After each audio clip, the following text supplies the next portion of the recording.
Okay, so today's Torah portion is Vizot Haberakha. And the way that it's going to run, the first two parts, I'm going to cover the blessings. For anyone who's not seen the blessings before, they're a little bit esoteric in its true meaning of the word, not its kind of like occult meaning of the word. They're a little bit maybe difficult to understand, especially since we're going from quite difficult Hebrew to English. I can't really render it properly. So I'm going to go through those, and that's going to be the first two parts. So they're actually going to be very short. I had the choice basically of either making it one very long part or two fairly short parts. So I've gone with two fairly short parts, and then in the third part, that is going to be a fairly long part. So for the people who are in the UK, you'll have a short part and then a long break before the second part, and I'll have to speak to Charlie about how the second break is going to work, how long that'll be, and then the third part will be quite a long part. But what it's going to do is it's going to kind of bring everything that we've looked at so far in this Torah portion cycle into focus. So we'll see what we've learned and how each one of us can end up in a position where we are favored by Yehovah and we've passed his tests. So to start, we see it says, "This is the blessing with which Moshe, the man of Elohim, blessed the children of Israel before his death." That phrase, the man of Elohim, is a phrase that's used of prophets that we see throughout Scripture. So it's unclear whether or not this is alluding to the fact that Moshe is a prophet. He certainly blesses the children of Israel, at least. So in verse 2 it says, "And he said, Yehovah came from Sinai, rose from Seir for them. He shone forth from Mount Paran," which people kind of think is a reference to somewhere at Sinai, on the Sinai Peninsula anyway. It says he came with 10,000s of set-apart ones at his right hand, a law of fire for them. And that's actually the verse that the verse in Jude is thought to be commentary on. There's a verse in Jude that sounds a little bit like a verse that's in the book of Enoch, but if you compare them side by side, they're actually very different in content and very different in what they're actually saying. The verse in Jude is thought to have been a commentary on this verse, and this verse very much fits what the verse in Jude is saying, where the one in Enoch sounds like it's phrased in a similar way, but they're actually very different in what they're getting across. "Indeed, he loves the peoples," and that word is amim. It's the plural of Am. You may have heard the people of Israel called Am Yisrael, Am being people again. So this is telling us that Yehovah loves the peoples, not just the people of Israel. So this is a statement that you can just kind of pass over quite quickly without really focusing on it, but it's saying quite a lot. And we know, obviously, subsequently, he used the fall of Israel to bless the Gentiles. He used the fall of the Am to bless the Amim, and it is the Amim who are all going to be blessed through Abraham. So maybe when people were reading this at first, they might not have really known what it was referring to, but of course we do. All his set apart ones are in your hand. All of those who are holy including those from the nations. The chosen are from Israel, like the person Israel came physically from Israel, and also from the nations. So indeed, he loves the peoples. All his set apart ones are in your hand, and they sat down at your feet, receiving your words. Moshe commanded us a Torah, an inheritance for the assembly of Jacob. And that word is kehilah. It's the church, basically, of Yaakov. And he was king in Yeshurun when the heads of the people were gathered, the tribes of Israel. So the people, the Am here, is Israel. The heads of Israel were gathered, the tribes of Israel. So it specifies the people is Israel. The peoples are specified differently, and his set apart ones are amongst both and will be called from both. Of course, there's people who were from the person Israel, like maybe King David or many other people that you could recall from scripture who will be in the kingdom, who are his holy ones, and also people that at this point were yet to be called from among the Gentiles, and I'm sure people are yet to be called even now from among the Gentiles. Numbers 24 verse 20 shows us how Yehovah looks upon people groups. It says he looked then on Amalek. Now this isn't Amalek, the person. These are people who have descended from Amalek. But Yehovah is obviously, he's outside of time. So when he looks upon a people group, he can see all the way back to its progenitor, the very first person. And we find nations and places named after a person. The people are named after the person from whose loins they have come.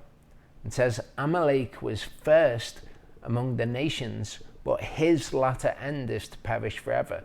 And we saw a little bit of this in the last Torah portion that I did, where the people are called by him or his, referring to the very first person from whom they came. Now the blessings, this is something that was written by a professor of Hebrew and Semitic languages. He said it is full of rare words, syntactic difficulties, grammatical inconsistencies, and opaque allusions. Okay, so the figurative language that it uses is not clear. The way that the grammar should work with the words isn't correct all the way through. And there are rare words, often we'll find in Hebrew, that something has come from an unknown root. We know that Hebrew words all come from root words, and they are words that are 3 letters in length. Sometimes the root is not clear, or the root appears to be something which has no correspondence with the word at all. So basically what he's saying is the Hebrew here is very difficult to understand. A lot of that is cleared up if we look at the Septuagint. The Septuagint is the Greek translation of whatever Hebrew text it seems that Yeshua and Paul made reference to. When Yeshua quotes from the Tanakh, he doesn't quote from the Masoretic text. There are quotes of Yeshua's and quotes of Paul's which are not correct in the Masoretic text. And of course the Masoretic text came about 1,000 years after Yeshua and Paul, and it does not reflect what they were talking about. However, the Septuagint does. So it seems that the Septuagint, which was written 300 years before Yeshua, is a Greek translation of whatever Hebrew text Yeshua and Paul were making reference to. And in fact, in Yeshua's day, in Paul's day, the text that the Jews around the world used was the Septuagint. It was actually a Greek text. It wasn't a Hebrew text that was the popular text of the time. I'm sure that there were Hebrew texts and that the Septuagint source was known at the time, but the Septuagint was very, very popular. And we often find when there are difficulties with the Masoretic text that they are resolved by looking at the earlier Septuagint text. So Moshe starts, he says, "Let Reuven live and not die, and let his men be numbered." It sounds a little odd. Let Reuven's men be numbered. If we look at the Septuagint, it says, "Let Simeon be many in number," which is obviously quite a different statement. We need to remember when we're looking at the Septuagint text, are we looking at a Greek translation of the Hebrew, or are we looking at something entirely new? Because sometimes the Septuagint will have translational errors in, or translational difficulties perhaps in, like when we read in English, our English translations sometimes aren't great of the Hebrew text. And sometimes the Greek translation is just like that. But sometimes it contains entirely new information. Like here, this is not a translation of "let his men." His men has not been translated here as "let Simeon be many in number." And being many in number is different from being numbered, of course. Also, Simeon doesn't get a mention in the Masoretic text, but he does in the Septuagint. And this of Judah, and he said, "Listen, Yehovah, to the voice of Judah, and bring him in to his people.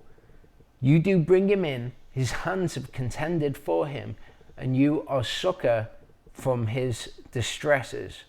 Okay, bring him in to his people. Well, it's saying, "Listen, Yehovah, to the voice of Judah, and bring Judah in to his people." But the Septuagint renders this differently. And this for Judah, "Listen, O Lord." Okay, kurios is the Greek word that we find in the New Testament as reference to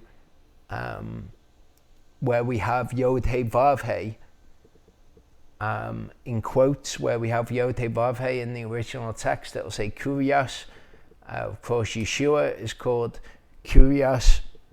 And in the Septuagint version, we don't have a rendering of Yod He Vav He at all. We have the Greek word for Lord, which is kurios. "Listen, O Lord, of the voice of Judah, and unto his people," which is different. Okay, so in the Hebrew, bring him into his people. Listen to his voice, bring him into his people. In the Septuagint, something new here. "Listen, O Yehovah, of the voice of Judah, and unto his people. May they enter in. His hands shall litigate for him, and a helper from his enemies you will be." As opposed to "his hands have contended for him." You can see how the Greek word to litigate there could have been a translation of the original Hebrew, "to contend for." That's what "to litigate for" could be seen as. So that could be a translation of the original Hebrew. These could be saying the same thing here, just with the Greek word being translated as litigate and then from Greek into English. So we've got two stages of separation from the Hebrew as opposed to one when we're translating directly from Hebrew. So "his hands have contended for him. You are a succor from his distresses." That is actually different from "a helper from his enemies you will be." you could see that could be a translation, could be a translational choice. His distresses, the translator could have translated that as his enemies. His distresses could be his enemies. The translator might have thought, well, I know what he's saying here. You're going to be a help from his enemies, so we'll render it as such in the Greek. But it could just be that the Greek is more precise and renders what the original Hebrew said a little bit better. But when we're reading something different in the Septuagint, we do have to keep in mind those two differences. Genesis 49 verse 12 says, his eyes are darker than wine and his teeth whiter than milk. This is seen also to, when it talks of Judah, to be talking about the Lion of the tribe of Judah, Yeshua himself. It does kind of have a prophetic vibe about the paragraph. So this is what it says in the Hebrew, his eyes are darker than wine.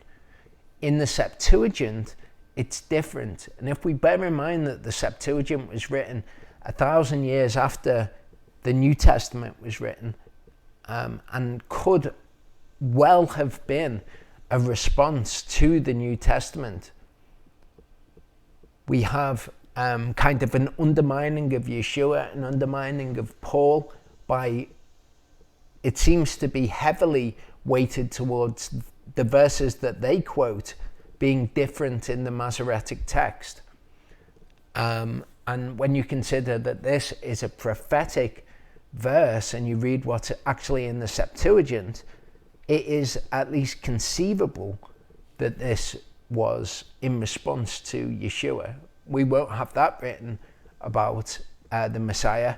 We'll have something different, because in the Septuagint it's much more beautiful. It says, his eyes shall be more cheering than wine, which is interesting. If you've ever tried to imagine what Yeshua was like, if this really is the description of him that was given in the original Hebrew text, then that kind of, it fits in with at least how I imagine Yeshua to have been. And his teeth whiter than milk. We know, of course, that he wasn't a good-looking individual. Isaiah 53 tells us this, so that nobody would look upon him and would be kind of bought over by his good looks and his charisma.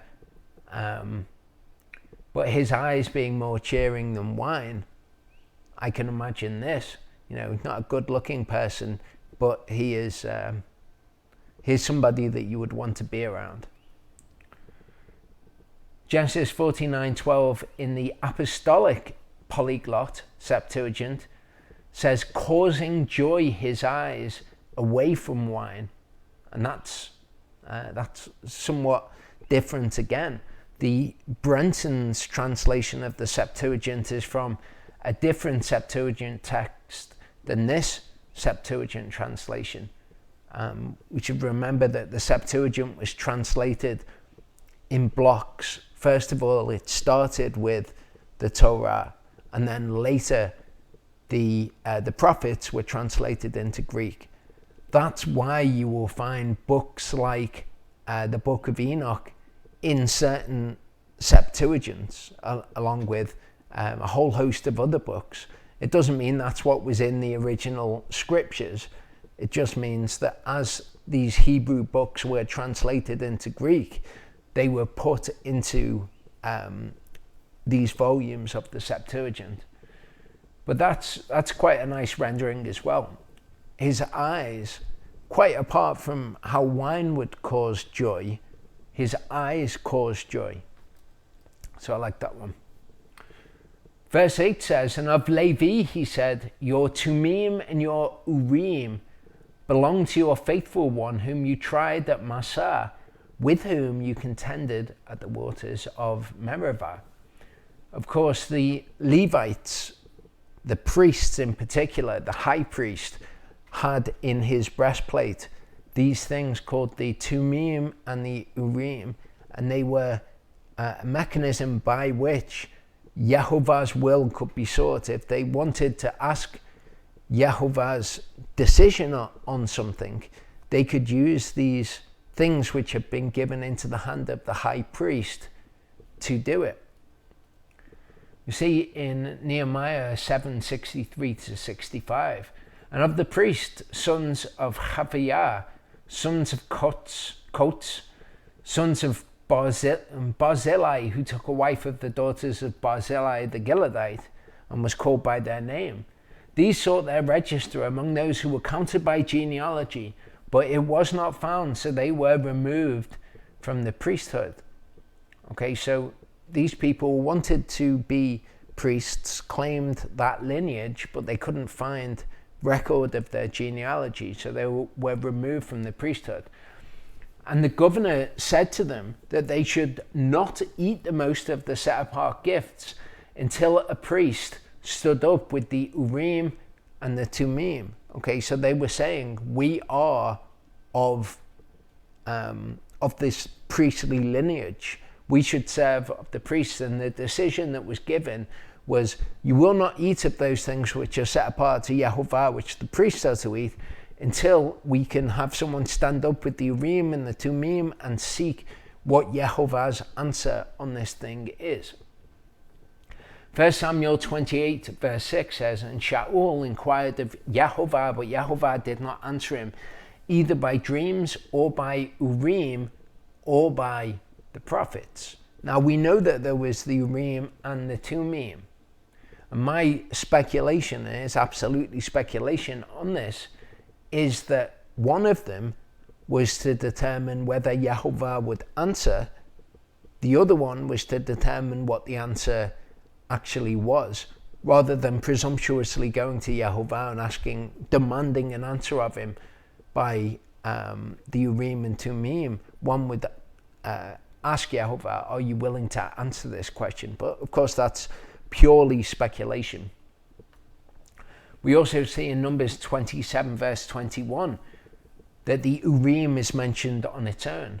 He is to stand before Eleazar the priest, who shall inquire before Yehovah for him by the judgment of the Urim. So again, it seems like one of them, the Urim, was the one which gave the judgment on the matter. The Tumim was for something else.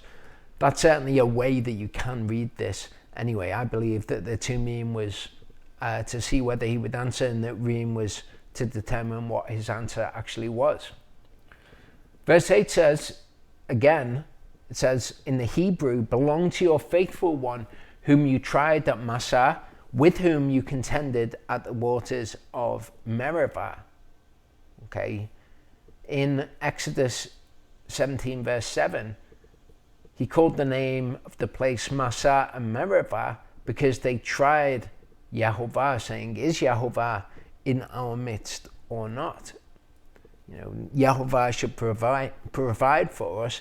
Is he in our midst or not? He said that yes, he said he will provide, so let him provide water for us. So they were trying Elohim by doing such. In Numbers 20, 12-13, it says, but Yehovah spoke to Moshe and to Aaron, because you did not believe me to set me apart in the eyes of the children of Israel, therefore you do not bring this assembly into the land which I have given them. These are the waters of Meribah, because the children of Israel contended with Yehovah. So your Tumim and Urim belong to your faithful one, whom you tried at Massah, with whom you contended at the waters of Meribah, who said of his father and mother, wait there, the faithful one whom they tried and contended with doesn't have a father or mother. So this doesn't really make sense. We read it in the Septuagint version there. We read, to Levi, he said, give to Levi his manifestations and his truth. That's the meaning of Urim and Tumim. So rather than giving the Greek word for Urim and Tumim, because of course there isn't one, it was a Hebrew concept, what they've done instead is they've translated what the Hebrew words mean. Give to Levi his manifestations and his truth, to the one sacred on whom they tested him in trial. They reviled him at the water of dispute. Okay, so trial, again, is a translation of the Hebrew word. Dispute is also a translation of the Hebrew word, rather than the Greek word for masa and merava, which there would not be one. The one saying to his father and his mother. Okay, so this is different. This is to Levi, the one saying to his father and his mother, because of course Levi could speak to his father and his mother, whereas if the one whom they tried is then referred to as having a father and mother, it would not make any sense. In Exodus 32, 26 to 28, it says, "And Moshe stood in the entrance of the camp and said, 'Who is for Yehovah? Come to me.' And all the sons of Levi gathered themselves to him. And he said to them, 'Thus said Yehovah Elohim of Yisrael, each one put his sword on his side, pass over to and fro from the gate to the camp, in the camp, and from gate to gate rather, in the camp, and each one slay his brother, each one his friend, each one his relative.' And the sons of Levi did according to the word of Moshe, and about 3,000 men of the people fell that day." So they killed each one his brother, each one his friend, each one his relative. So we can see what it's referring to here in verse 9. The one saying to his father and to his mother, "I have not seen you," and his brethren he did not recognize, and his sons he did not know. He guarded your oracles, and your covenant he observed. That's exactly what happened after the sin of the golden calf. The commands and the covenant of Elohim were of more importance to Levi than friends, relatives, whoever it was. Luke 14, 25 to 26 says, "And large crowds were going with him, and turning, Yeshua said to them, 'If anyone comes to me and does not hate his father and mother and wife and children and brothers and sisters and his own life too, he is unable to be my disciple.'" Of course, it's not saying that you have to hate and abhor anyone that you're close to. What it's saying is that when it comes to a choice between Yeshua and your relatives, you must be of the mind that you would choose, that Levi was, that you would choose him over your relatives or over your friends or whoever it might be. Malachi 2, 1 to 5 speaks of Levi. It says, "And now, O priests, this command is for you.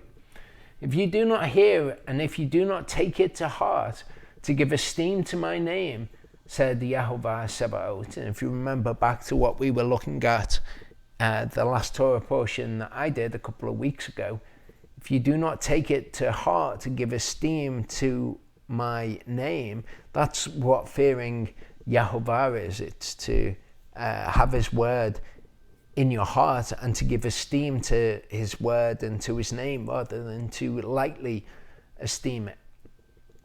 "I have sent a curse upon you, and I have cursed your blessings, and indeed I have cursed them, because you do not take it to heart.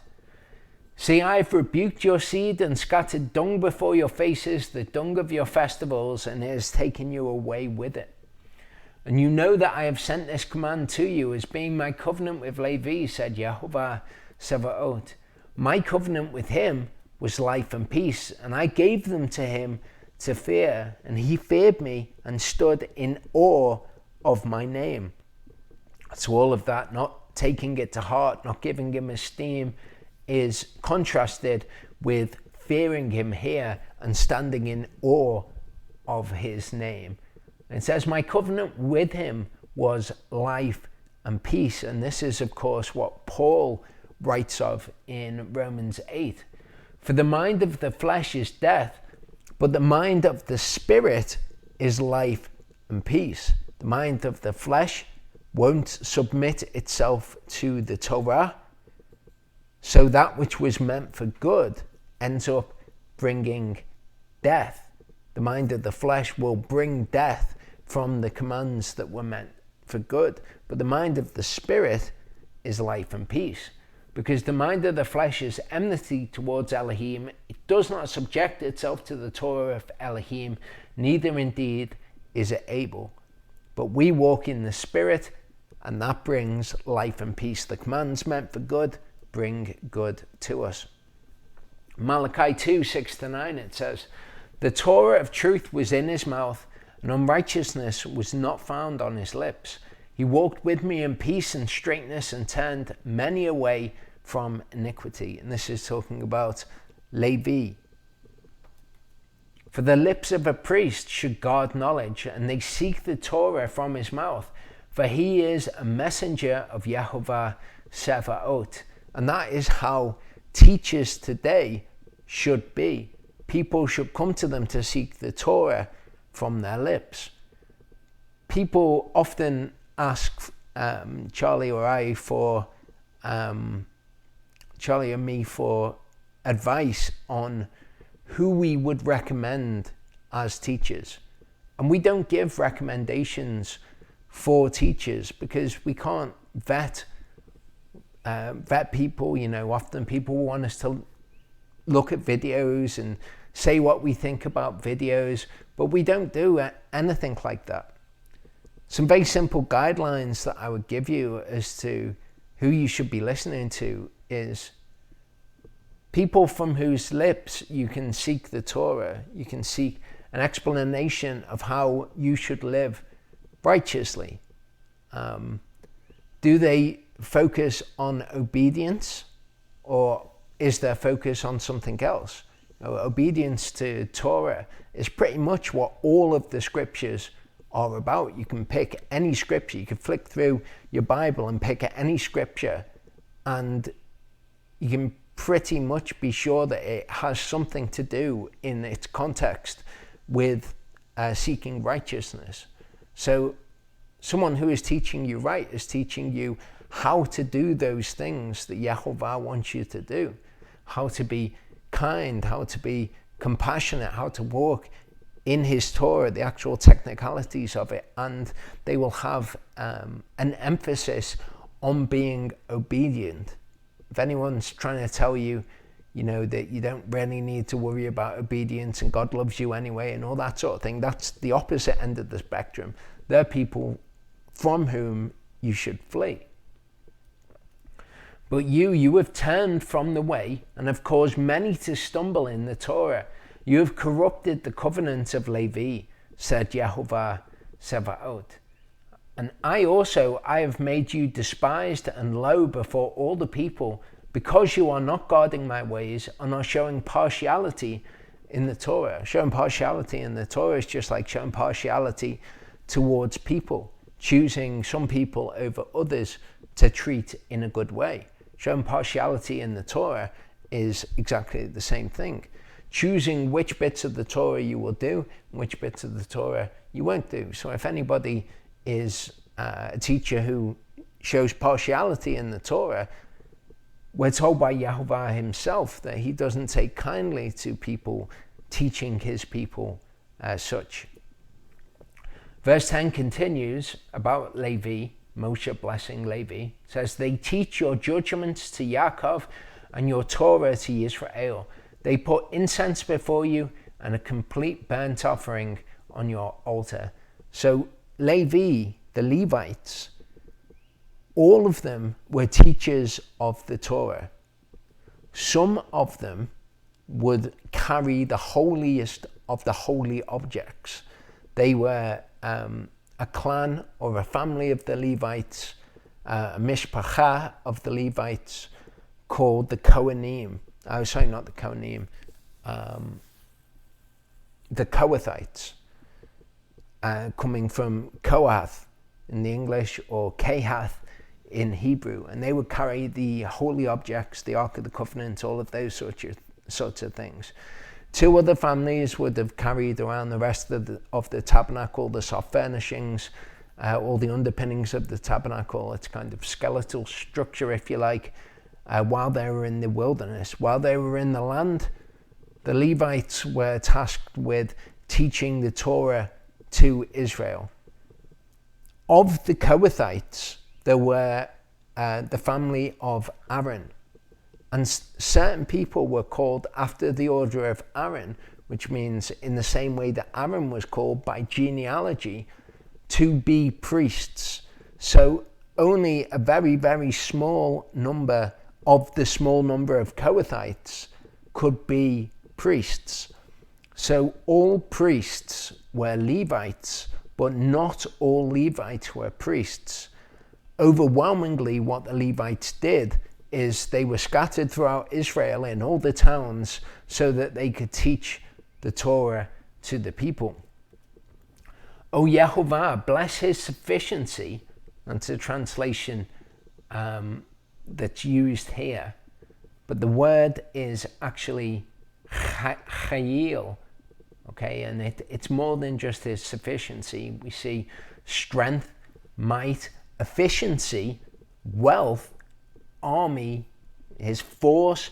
You can see if you look at the box down at the bottom, the Strong's definitions, should be about here. Probably a force, whether of men, means, or other resources, an army, wealth, virtue, valor, strength, activity, ability. Okay, so when it says they teach your judgments to Jacob and your Torah to Israel, they put incense before you and a complete burnt offering on your altar. O Yehovah, bless his capability, bless his resources, both physical resources and mental resources, his ability, his force, the power he has available to him. Why? Because they were to teach the people the absolute fundamentals of how to be successful before Yehovah. So when Moshe calls for their blessing, it's basically saying, make him able to do as much as he is able to do. And be pleased with the work of his hands. Smite the loins of those who rise against him, and of those who hate him, they rise no more. Okay, so help Levi, because Levi is instrumental in teaching your ways and who you are to your people. Now we're going to take a break now, and we'll come back with another short part in part 2. Okay, so continuing the blessings, in verse 12, of Benjamin he said, let the beloved of Yehovah dwell in safety by him, shielding him all the day as he dwells between his shoulders.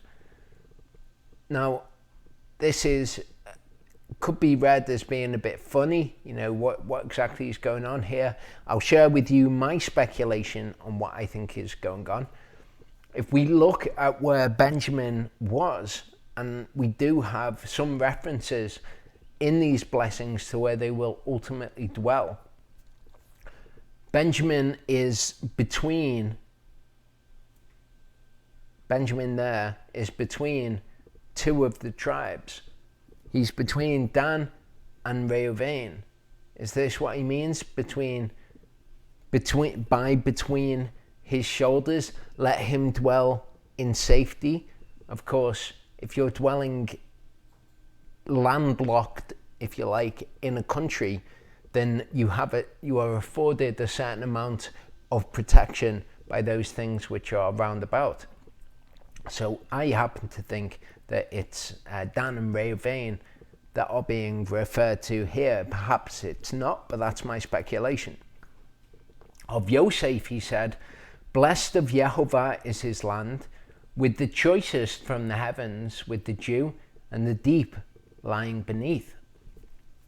With the choice fruits of the sun, the choice yield of the months, the finest of the ancient mountains, with the choicest of the everlasting hills, the choicest of the earth and all that fills it, the good pleasure of him who dwelt in the bush.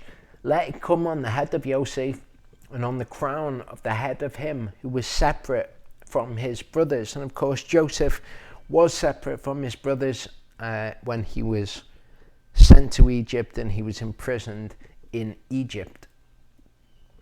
His splendor is like a firstborn bull, and his horns are like the horns of the wild ox. With them he pushes the peoples to the ends of the earth, and they are the 10,000s of Ephraim, and they are the thousands of Manasseh. Okay, so this is the Hebrew rendering of it. Let's just compare it quickly with the Greek rendering. To Joseph he said, his land is of the blessing of the Lord, of the seasons of the sky and dew, and of the deeps of the wells below. Okay, so the deeps of the wells below, his blessing is of the blessing, his land rather is of the blessing of the Lord. Contrast that with blessed of Yehovah, or the Lord is his land. You can see how the Greek could be a rendering of that. But then with the choicest from the heavens, with the dew and the deep lying beneath, I think the Greek makes more sense. The seasons of the sky and dew, and of the deeps of wells below. I can also see how that could be the Greek translators rendering the Hebrew in a way that they think makes more sense. And of the fruits of the changes of the sun in season, and of the produce of the months. I think that this kind of, it might just be the translator again, but it makes more sense to me. The seasons of the sky, okay, so you the hot season and the cold season. The fruits of the changes of the sun in season. Okay, so it's basically saying let those things that he harvests be blessed, as opposed to the choice fruits of the sun, the choice yield of the months, or the Chodeshim in Hebrew. From the top of the ancient mountains and from the top of the everlasting hills, with the finest of the ancient mountains, the choicest of the everlasting hills. You can definitely see there how that might be a translation of the choicest, the Hebrew word meaning the choicest. They chose the Greek word meaning the top. The choicest of the earth, the good pleasure of him who dwelt in the bush, on the crown of the head of him who was separate from his brothers. In the Greek is rendered the fullness of the land in season. That could be a translation of the choicest of the land. Let the things pleasing to him that dwelt in the bush come on the head of Joseph. So him who dwelt in the bush will be Yehovah. So the things pleasing to him who dwelt in the bush are the things pleasing to Yehovah, on the crown of him who was glorified above his brethren. Again, if this is what the Septuagint says, you can see why the Masoretic text might have been changed if it's written by subsequent generations of Jewish people. Maybe they didn't quite jive with the idea of Joseph being glorified above his brethren. Maybe that's how Yehovah sees it. Maybe they just thought, well, we'll make it he was separated from his brethren. Speculation again.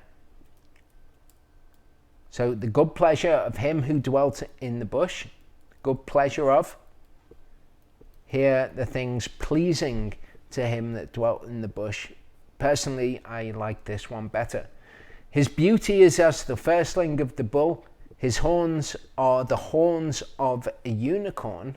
Okay, we know that a unicorn was a reference to a creature with one horn. That's what that word meant. Go back maybe 70 years, that word in English, that's what it meant. It didn't mean a magical pony with a horn. With them he shall thrust through the nations at once, even from the ends of the earth. Okay, so the horns of a unicorn, one horn. What do we know that horns represent in Scripture? A physical manifest presence of a spiritual presence on the earth. So you could certainly see this as being a reference to Yeshua, the one horn. In the Hebrew, what did it say? Rather than the horns of a unicorn, the horns of the wild ox. Okay, I know which one I like better. I would say that the horns of a unicorn is something novel. It's not, a translation of the Hebrew for the wild ox, I would venture to say. Verse 18 says, and of Zebulun he said, rejoice, O Zebulun, in your going out, and Yissachar in your tents.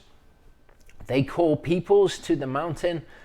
There they bring offerings of righteousness, for they draw from the riches of the sea and the treasures hidden in the sand.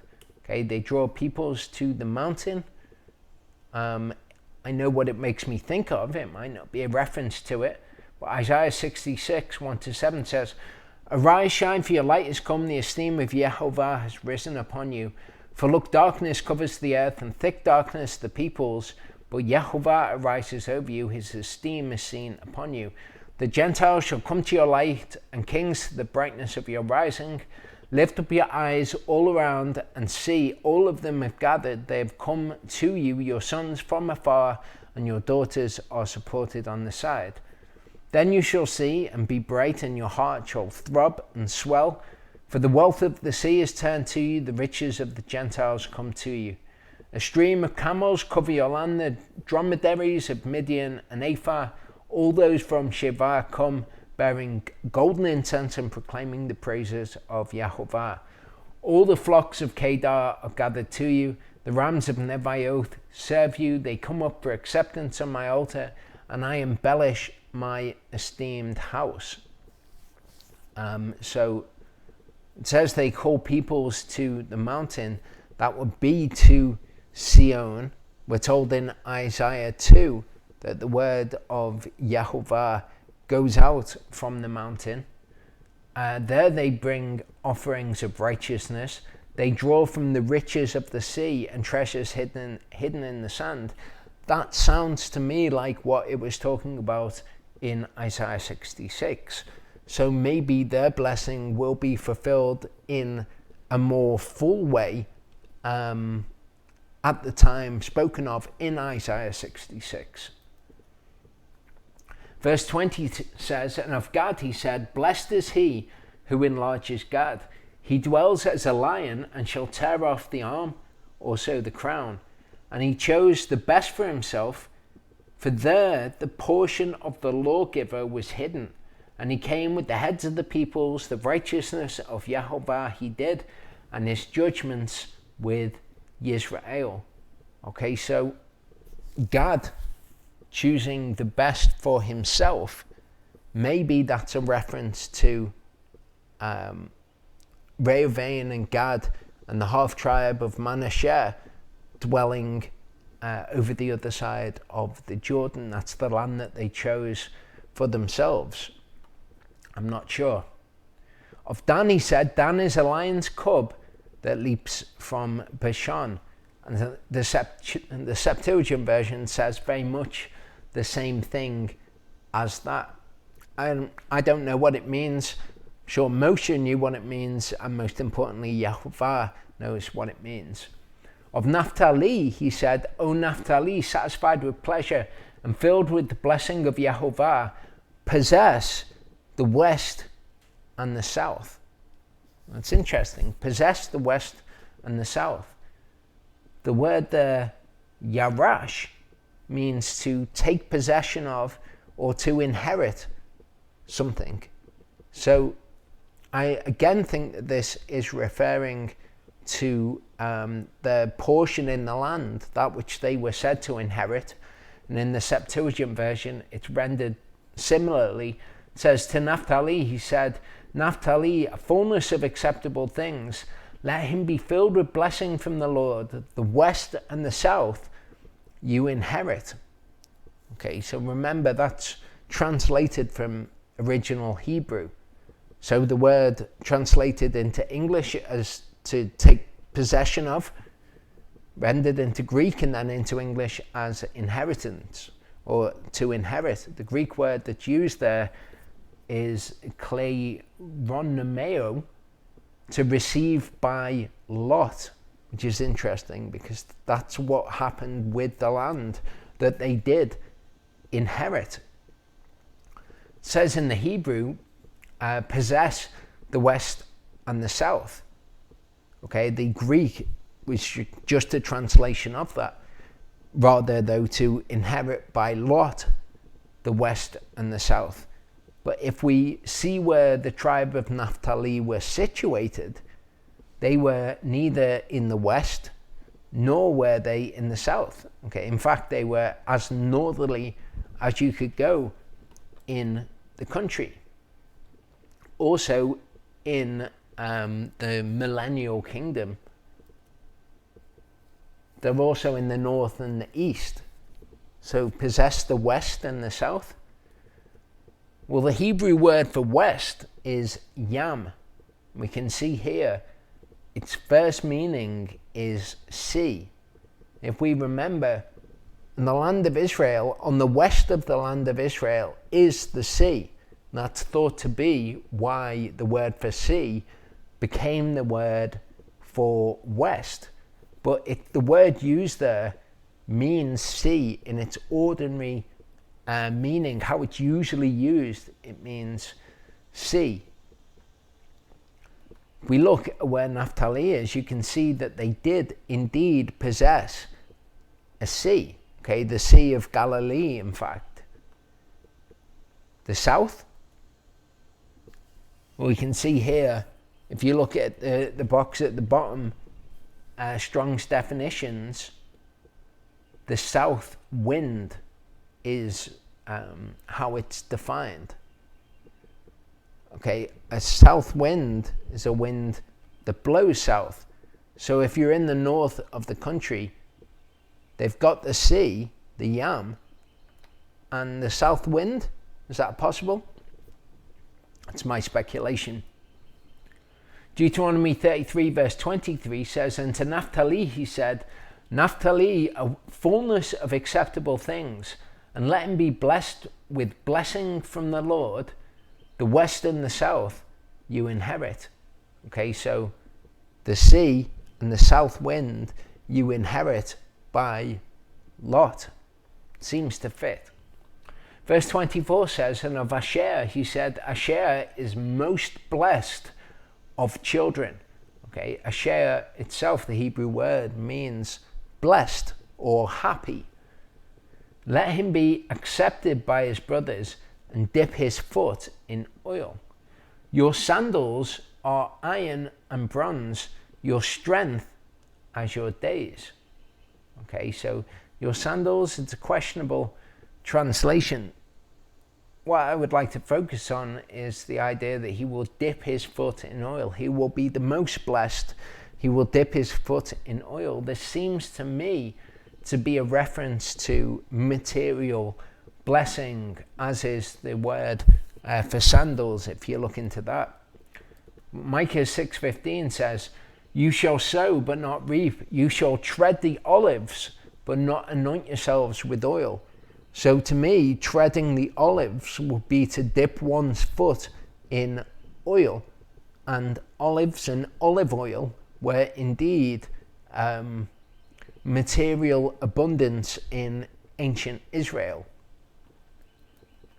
It goes on, Genesis 49:20 rather, this is Yaakov, when he is speaking of Asher, what he says is, bread from Asher is rich. He gives delicacies of a king, which would seem to fit with what Moshe says about Asher, with he dips his foot in oil. Verse 26 says, O Yeshurun, there is no one like Ale, riding the heavens to help you, and on the clouds in his excellency. The Elohim of old is a refuge, and beneath are everlasting arms.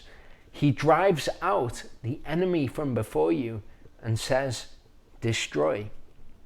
And the word to drive out there is garash. We'll look at another place we see garash. Thus Yisrael dwells in safety, the fountain of Jacob alone, in a land of grain and new wine. His heavens also drop down dew. So here a general blessing is spoken over all of Israel. Yeshurun or Jeshurun is the poetic name for Yisrael. just as Yah is the poetic name for Yod-Heh-Vav-Heh, Yehovah. If we were to look where else in Torah we see these two words, to drive out and to dwell, well, we see them at the beginning of the Torah. This is at the end of the Torah, and this is talking about receiving, dwelling, driving out the enemy so that they can dwell in safety. The beginning of the Torah, we read, Yehovah Elohim said, "See, the man has become like one of us to know good and evil, and now lest he put out his hand, and take also of the tree of life and eat and live forever." So Yehovah Elohim sent him out of the Garden of Eden to till the ground from which he was taken, and he drove the man out. Okay, he drove Adam out of the Garden of Eden, whereas in Moshe's blessing it's talking about to garash the enemy, and he placed cherubim at the east of the Garden of Eden, and that is the word shikan, which means to dwell. So by interpretation here, he placed them, or he made the cherubim to dwell at the east of the Garden of Eden.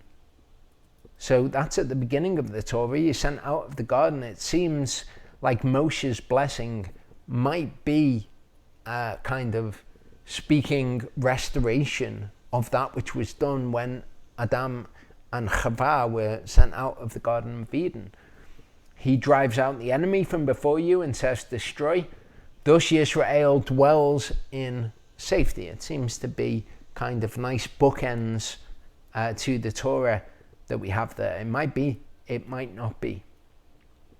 Verse 29 says, "Blessed are you, O Yisrael, who is like you, a people saved by Yehovah, the shield of your help, and he who is the sword of your excellency.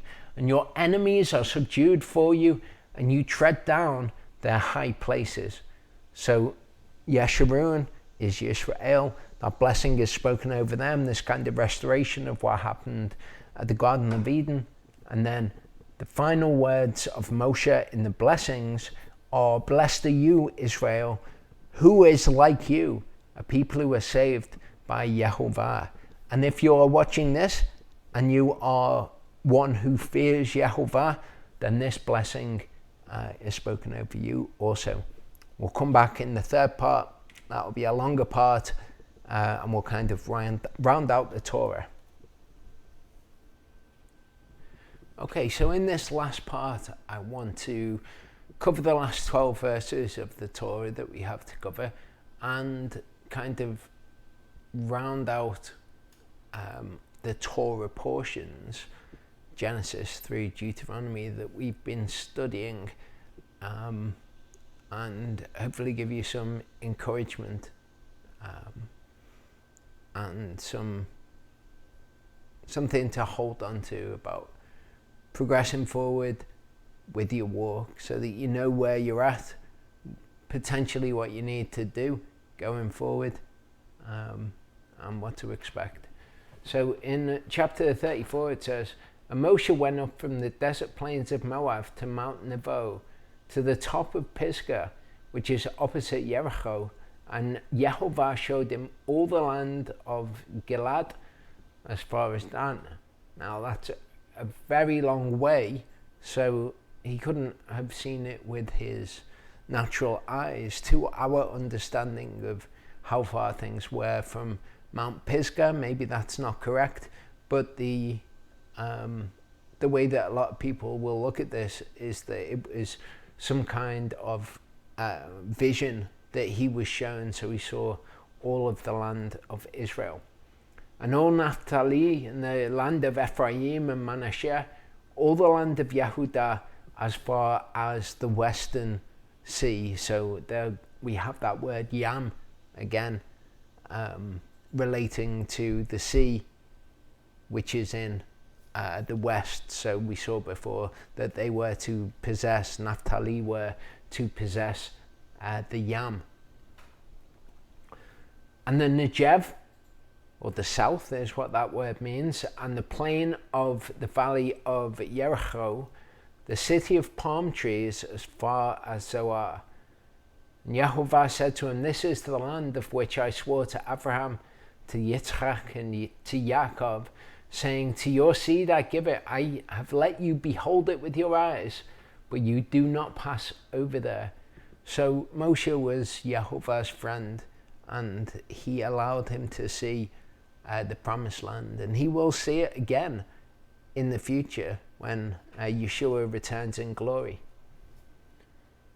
John 8:38-44 says, I speak what I have seen with my Father, and you do what you have heard from your father. They answered and said to him, Abraham is our father. Yeshua said to them, if you were Abraham's children, you would do the works of Abraham. So back here, he said, this is the land that I swore to give to Abraham. To your seed, I give it. And these guys, they thought that they were Abraham's seed that the scriptures were speaking of. But now you seek to kill me, a man who has spoken to you the truth which I heard from Elohim. Abraham did not do this. You do the works of your father. Then they said to him, we were not born of fornication. We have one father, Elohim. Yeshua said to them, if Elohim were your father, you would love me. For I came forth from Elohim, and am here. For I have not come of myself, but he sent me. Of course, Yeshua is the Word made flesh.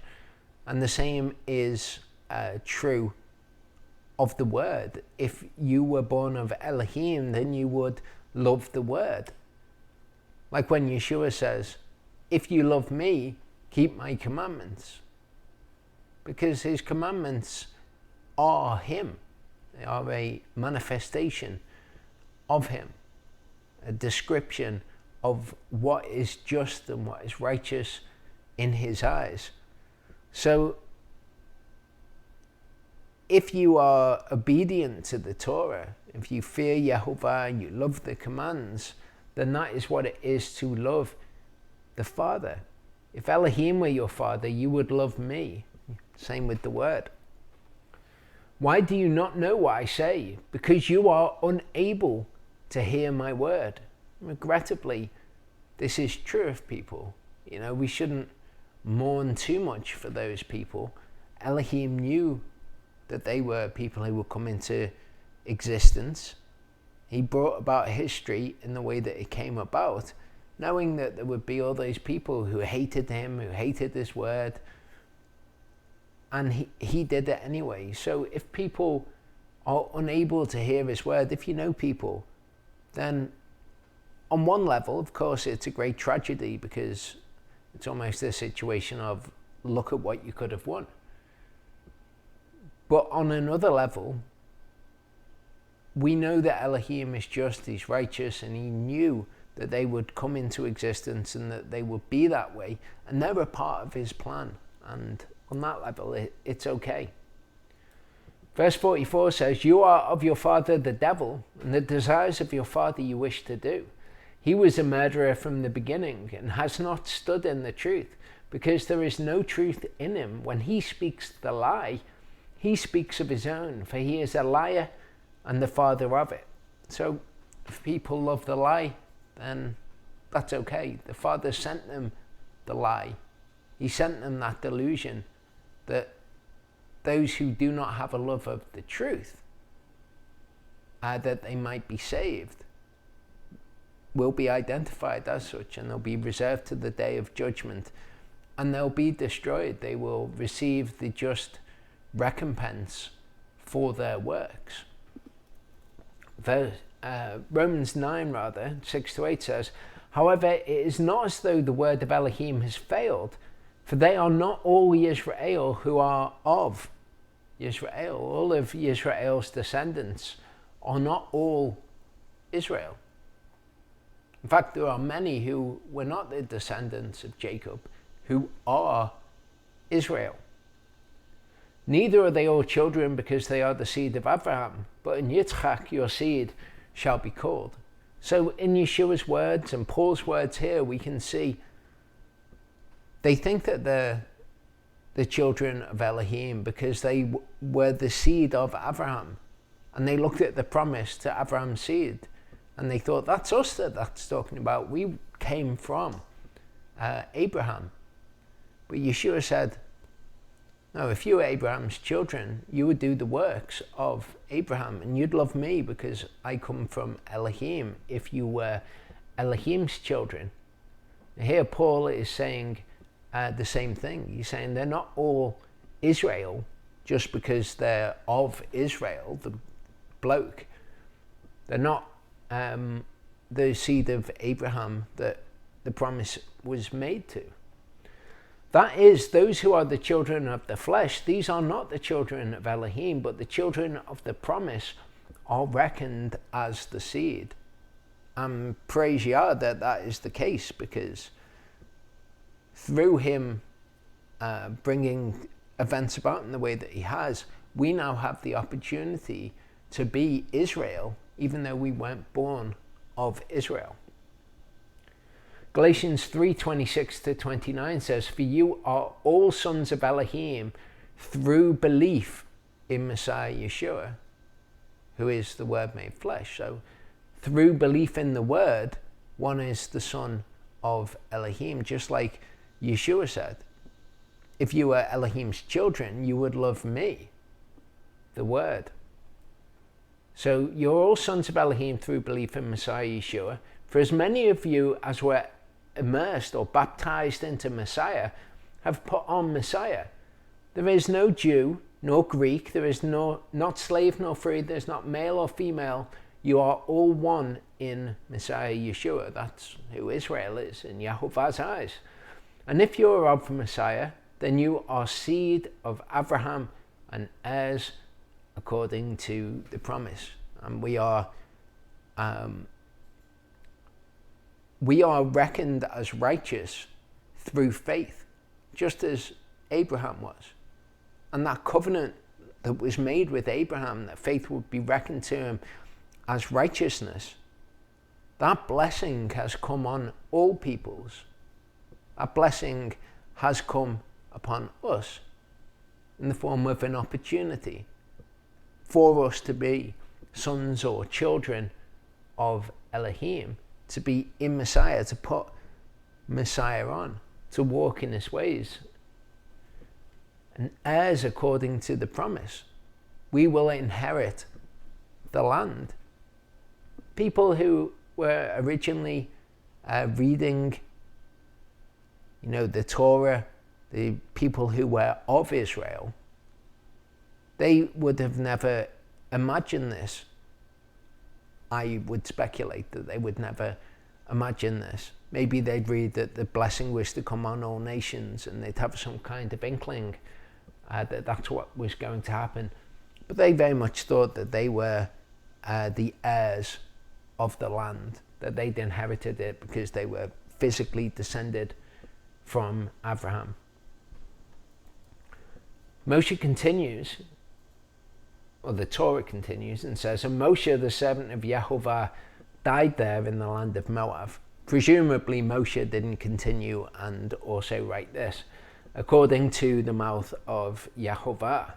And he buried him in a valley in the land of Moab, opposite Beth Peor, and no one knows his burial place to this day.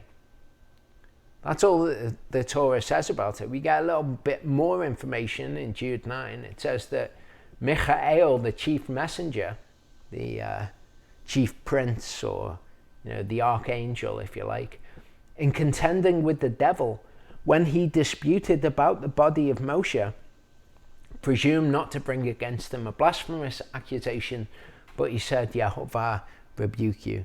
So even when he was contending with Hasatan, with the devil, he wouldn't even bring a blasphemous accusation against him. That's an accusation against Satan's name, the devil's name. That's the devil. Most people would think that it was okay to speak bad of the devil himself. But Michael knew. He knew that Hasatan was who he was, his creation of Yehovah, and he said, Yehovah rebuke you, and that should be our attitude towards people. But it tells us that he disputed about the body of Moshe. So nobody knows where the body of Moshe is buried. Hasatan and Michael did contend over it, though. Whenever I read this verse, it always makes me think of the abundance of things that are in Scripture that aren't given loads of explanation, things that people would probably like more explanation over. Things like the Nephilim. So, people go crazy on things like the Nephilim, and that becomes what their devotion to God, the flavor that is given to their devotion is, great study of the Nephilim, and leads people to go to books like Enoch, which would seem to give more information about the Nephilim, but seem to me to actually be written by somebody who has looked at the Nephilim in Scripture and has written many more things about them to give more detail. But Yehovah is quite prepared in a lot of instances to not give us very much detail about certain things. That's fine with him. And we should be fine to not have information about certain things. Verse 7 says, "And Moshe was 120 years old when he died. His eyes were not dim, nor his freshness gone." That word translated freshness. No, there's not really a great English word to use as a translation. Kind of his vigor, his vitality, his life force, maybe. I don't know. But the Hebrew word encapsulates things that English words don't. "The children of Israel wept for Moshe in the desert plains of Moab 30 days, and the days of weeping and mourning for Moshe were completed. And Yehoshua, son of Nun, was filled with the spirit of wisdom, for Moshe had laid his hands on him. And the children of Israel listened to him and did as Yehovah had commanded Moshe." So we see the laying on of hands is very much something that we see in the Old Testament. The Spirit coming upon another person when somebody lays hands upon them, something that Paul talks about quite a lot. "Since then, no prophet has arisen in Israel like Moshe." So Moshe was a prophet. It calls him the man of Elohim. Is that phrase in and of itself an allusion to him being a prophet? I think that it could be. "Whom Yehovah knew face to face, for all the signs and wonders which Yehovah sent him to do in the land of Mitzrayim, before Pharaoh, before all his servants, and in all his land. And for all that strong hand and all the great fearsome deeds which Moshe did before the eyes of all Israel." So there was no prophet like Moshe in Israel. Think of some of the amazing things that Elijah and Elisha did, raising the dead, for example. Obviously it was Yehovah who was doing it in the case of Moshe and Elijah and Elisha. But if you think they were prophets, and Moshe did greater things than they did. 1 Kings 8:46-51. "When they sin against you, for there is no one who does not sin, and you become enraged with them, and then give them to the enemy, and they take them captive to the land of the enemy, far or near, and they shall turn back unto their heart in the land where they have been taken captive, and shall turn and make supplication to you in the land of those who took them captive, saying, We have sinned and acted crookedly, we have committed wrong. And they shall turn back to you with all their heart, and with all their soul in the land of their enemies who led them away captive, and shall pray to you toward the land which you gave to their fathers, the city which you have chosen, and the house which I have built for your name." So here Solomon is praying to Yehovah about people who are in the position that we're in now, we have this opportunity to turn back to Yehovah. We see this idea of praying towards Israel, which is an interesting idea. Daniel prays towards Israel also. Then you shall hear in the heavens, your dwelling place, their prayer and their supplication, and maintain their cause. And forgive your people who have sinned against you, and all their transgressions which they have transgressed against you, and give them compassion before those who took them captive, and they shall have compassion on them. For they are your people and your inheritance, whom you brought out of Mitzrayim, out of the iron furnace. Ecclesiastes 1:9-13 says, what has been is what shall be. What has been done is what shall be done. And there is no new matter under the sun. Is there a matter of which it is said, see, this is new? It was here already long ago. It doesn't mean that, in ancient Israel they had iPhones or anything like that. That's not what it's talking about. We've looked at the concept that all events throughout history are founded on the word, and whether you're looking at prophecy of events yet future, or whether you're looking at the events of Absalom, and King David, and you see that the same characters with the same motives, the same modus operandi, the same methods come about. And that pattern upon which, no matter what the landscape of the world is like, that pattern will repeat over and over again, and there is no new matter. It might be different faces, different people wearing different clothes, doing different things with different technology maybe, but the underlying core of it is the same, and that will repeat over and over again. That's why you see prophecies having one fulfillment and then another fulfillment and another fulfillment, because what is written of, that core of what is written there, is going to play out over and over again. There is no remembrance of former ones, nor is there any remembrance of those that are to come by those who come later on. I, Koleth, was king over Israel and Jerusalem, and I set my heart to seek and search out by wisdom concerning all that has been done under the heavens. This evil task Elohim has given to the sons of man, to be humbled by it. And that's what these events repeating over and over again throughout history is to achieve. It's for man to be humbled by it. So in whatever situation you're in now, know that that same situation has arisen before and will arise again in the future in many different forms. And you have the choice right now to be humbled by Elohim and to do what's right, and to be the person, the time that pattern plays out, to be somebody who did the right thing. I've used the image that's the background here of a fractal.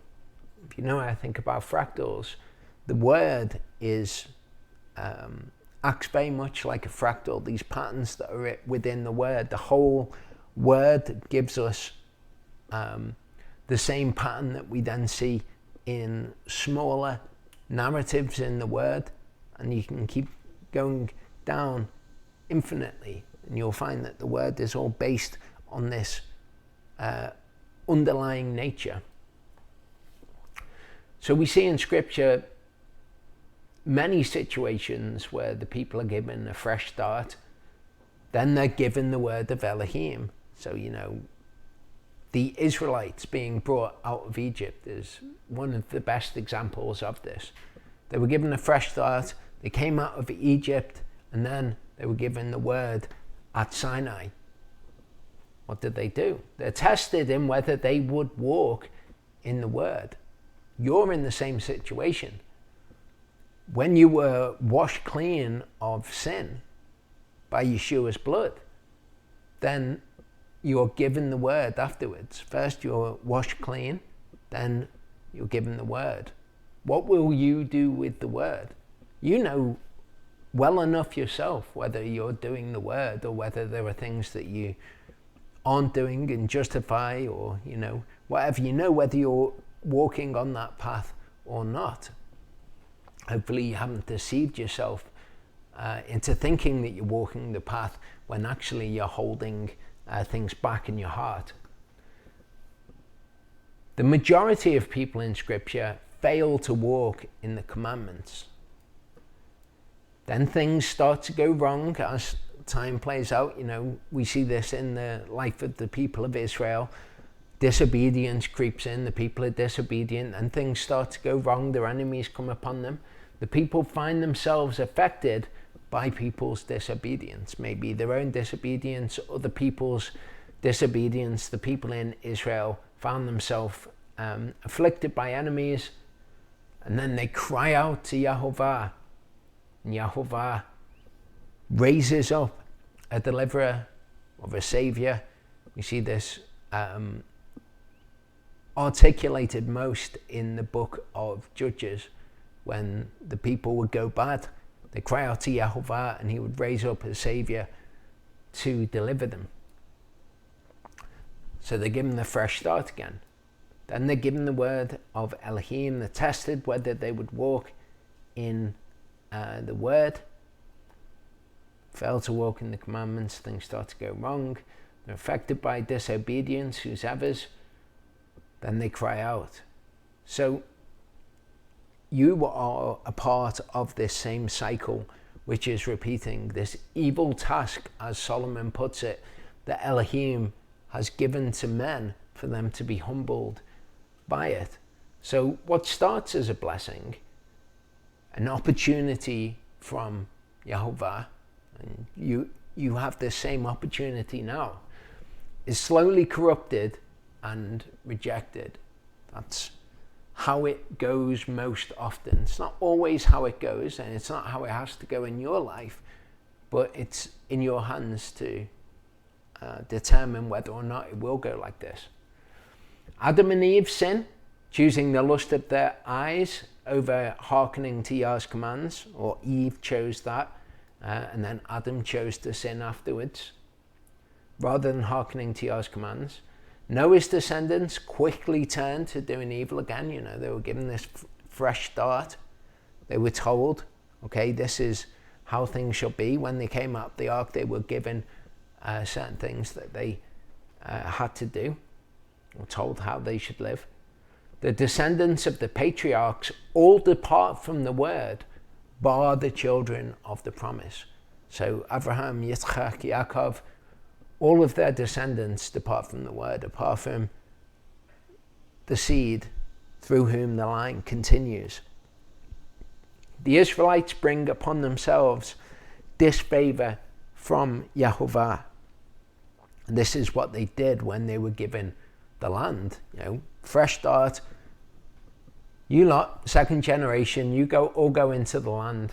And the Israelites, time and time again, failed in this pattern.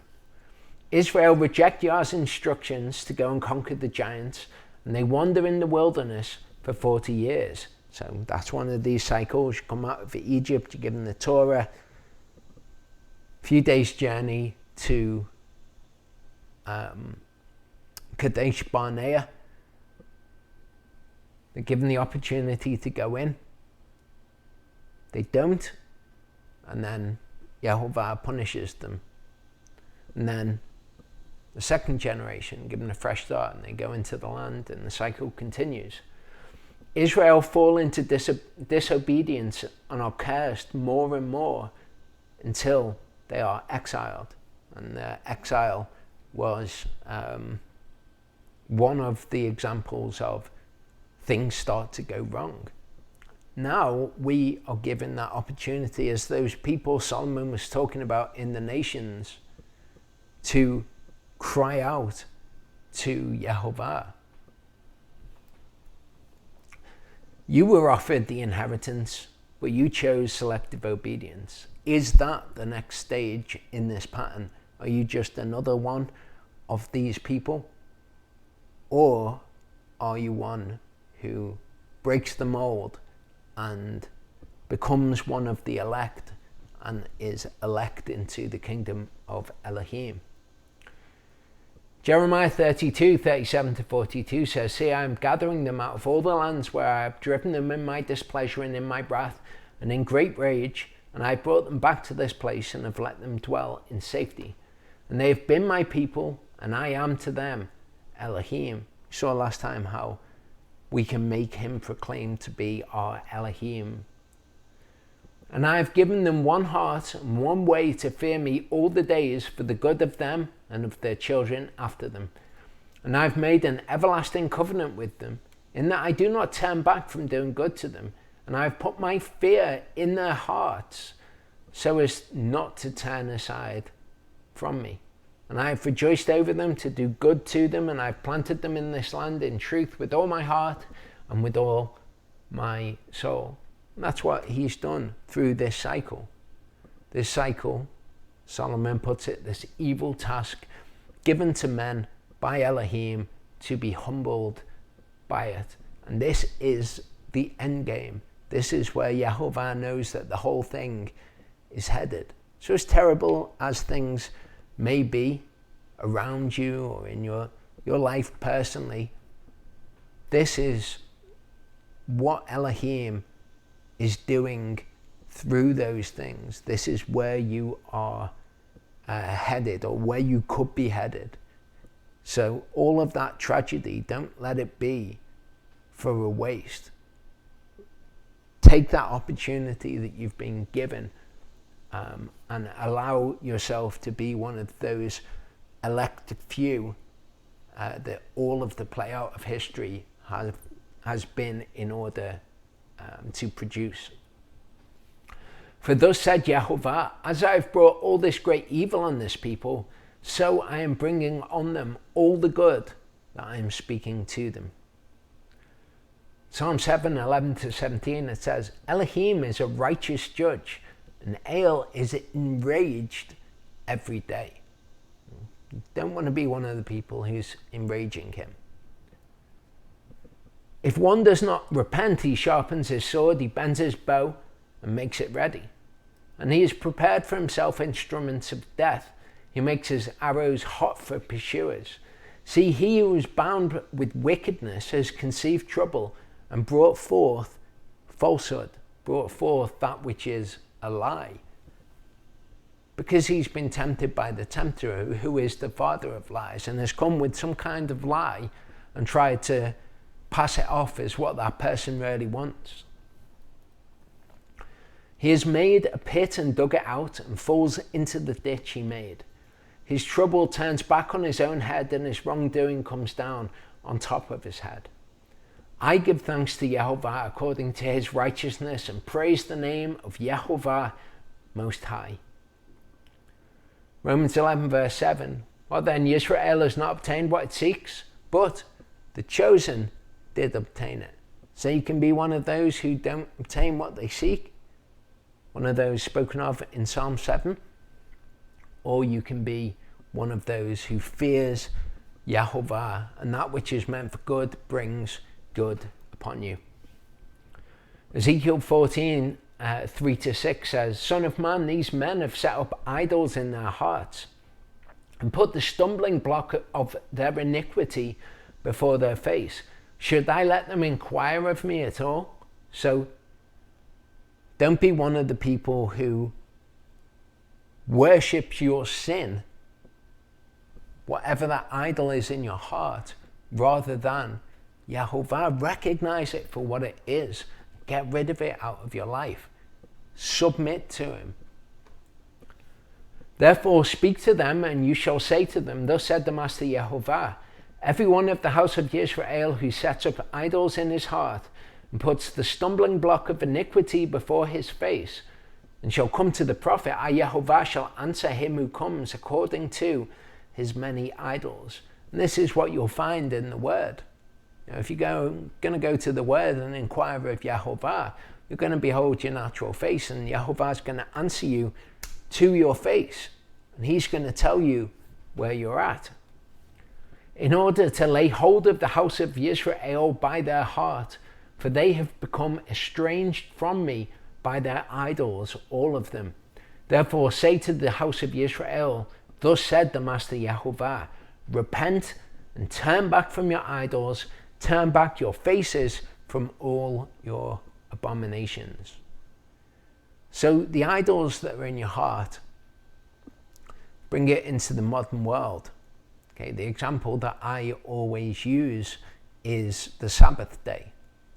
Okay, you can make an idol of your job. You can say, my job is more important to me than following the commands. I would love to follow Yehovah's commands, but I can't because of my job. Television, entertainment, inappropriate entertainment could be an idol to you. And I've used this image before, but I think it's great in portraying what I'm talking about. Television isn't just an idol because of it being a television, something that converts Fourier transforms into pictures and sound. Television actually gives somebody access to their idols, whatever the idol is in their heart. Television can give you like a portal to that idol, if you like.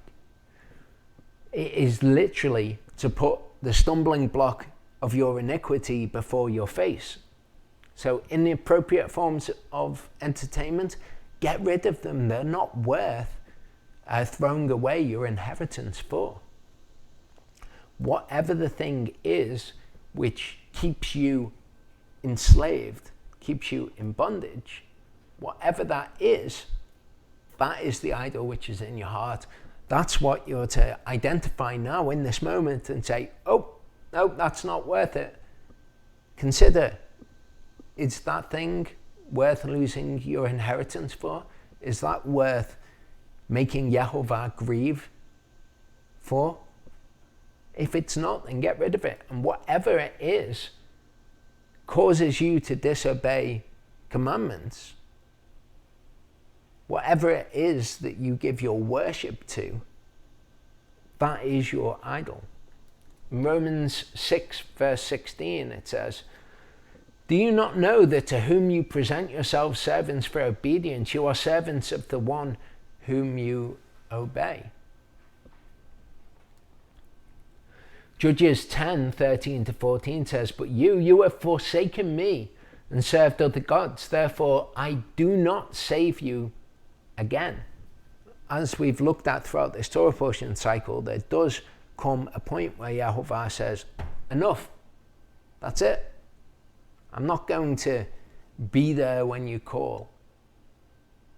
You've decided to put yourself out of a position where I'm going to respond to you. So seek Yehovah while he may be found, turn and repent. Go and cry out to the gods which you have chosen. Let them save you in your time of distress. Because whatever it is that you've got in your heart, it's the reason that you won't obey whatever part of the word it is. That is not going to be there for you when the time of the end comes and you're stood before the throne in judgment. Proverbs 7:1-3 says, my son, cherish my words and treasure up my commands with you. This is a great description of the fear of Yehovah. Cherish my commands and live, and my Torah is the apple of your eye. Bind them on your fingers, write them on the tablet of your heart, and make sure that your heart isn't a tablet of stone to have the law written on to make it a ministration of death to you. Make sure that you're not hard-hearted so that the Torah stands against you as a witness. Matthew 13 verse 19 says, when anyone hears the word of the kingdom and does not understand it, we saw where that understanding comes from. It comes from the fear of Yehovah. Then the wicked one comes and snatches away what was sown in his heart. That's the seed that was sown by the wayside. Okay, read the parable of the sower. You'll know who you are within that list. Psalm 81, 11-12 says, "But my people did not listen to my voice, and Israel would not submit to me. So I gave them over to their own stubborn heart to walk in their own counsels." And that's what he'll do with you. Don't fool yourself that you can repent at some future point, that you can hold on to that sin, make yourself hard-hearted, because Yehovah is capable of strengthening you in your disobedience. Deuteronomy 30, 15-18, "See, I set before you today life and good, and death and evil. In that I'm commanding you today to love Yehovah your Elohim, to walk in his ways, to cherish his commands and his laws and his judgments which you have lived and increased, and Yehovah your Elohim has blessed you in the land which you go to possess. But if your heart turns away and you do not obey and have been driven away and have bowed down to other gods and served them, I have declared to you today that you do certainly perish, and you do not prolong your days in the land which you are passing over the Jordan to enter and possess." That's the choice that you've got. Life and good, death and evil. Don't allow that which was to be life and good to become to you death and evil when it stands against you as a witness. We all have choices in the world. There are things which will distract you, which will catch your attention, which will be like a shiny object that you want to pursue after. Hasatan knows how to come and to play on what is in people's hearts to get them to depart from the word. He's a master at it. He's been doing it for a very long time. But be one of the people who believes the promises and sees that they are worth far more than any trinkets that the trier could possibly offer you. Jonah 2 verse 8 says, "Those giving heed to lying vapors forsake their own chesed," their own kindness. They forsake it themselves. They go after vapors which appear up before them. The trier comes with something to tempt them. And those who give heed to those things take their own kindness that Yehovah wants to give to them, and they throw it away. 1 Peter 2 verse 11 says, "Beloved ones, I appeal to you as sojourners and pilgrims to abstain from fleshly lusts which battle against the soul." That's what a large amount of the word is. It's an appeal to us as sojourners and pilgrims, aliens in the world, to abstain from those lying vapors, the things that look good for a second but are deceitful. I often think of things in this way. If we imagine figuratively everything is in Yehovah's hands, then these vapors which appear for a moment and then pass, he's allowing them to be. He's allowing them to be in order to test his people, or to test people who want to be his people, to know whether or not they will do what's in his word, whether they actually love him. That's the cycle that you're involved in now, in your life. And your life itself in James 4, not James 44, says, "For what is your life? It is a vapor that appears for a little and then disappears. The grass withers and it fades away." That's how human life is. It comes for a little bit and then it fades away. But each of us have the opportunity to be reborn according to the word, which is enduring and will not pass away with the fire at the end. It will endure and we will be raised back to life. Life everlasting. Deuteronomy 31 verse 8 says, and it is Yehovah who is going before you. He himself is with you. He does not fail you nor forsake you. Do not fear nor be discouraged. And if really in your heart you don't believe that that's true, then you're going to find it impossible to not be tempted away by something which is almost tailor-made for you to draw you away. You're not going to be able to stand up to that. But if you believe in Yehovah and you believe that this is true, whatever happens, whatever situation arises, you know that he's with you and he does not fail you.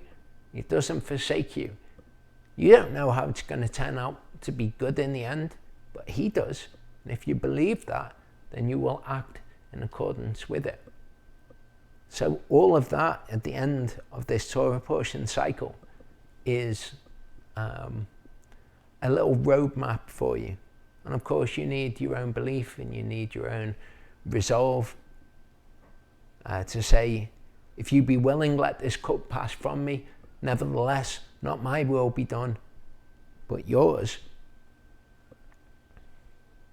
That's a little roadmap to passing the test, to being able to say in any moment, I have examined myself whether or not I am in the belief, and I am. If I stay on this course, I'm going to make it. And that is a great gift, and that brings great peace. Great peace have those who love your Torah. Let's pray.